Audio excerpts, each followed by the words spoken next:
నేను ఇప్పటి వరకు నా సోషల్ మీడియా ప్లాట్ఫామ్‌లో ఎప్పుడూ పాలిటిక్స్ మీద స్టేటస్ కానీ, పోస్ట్ చేయడం కానీ ఎప్పుడూ చేయలేదు. ఎందుకంటే పాలిటిక్స్ అంటేనే పాలిటిక్స్. అందులోనూ క్యాస్ట్ పాలిటిక్స్ ఉంటాయి. అది మరీ దారుణం.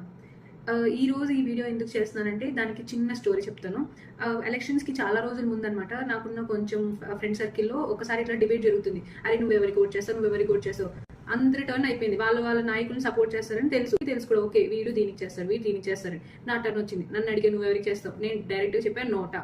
అదేంటి నోటా నీకేమన్నా పిచ్చా? నీలాంటి సోమరిపోతుల వల్ల నీలాగా ఇలా వేస్ట్ చేసే వాళ్ళ వల్లే ఇలా ఓటు వేస్ట్ అవుతుంది. ఇలా యూజ్ చేసుకుంటే నీకే బెస్ట్ కదా, మంచి ఫ్యూచర్ వస్తుంది. నువ్వు మా నాయకుడిపై అందరూ డిబేట్ చేశారు. నేను అన్నాను అరే మీ నాయకుడి పేరు కంటే ముందు వారి కులం ఒక ఇంటి పేరు చెప్తారు.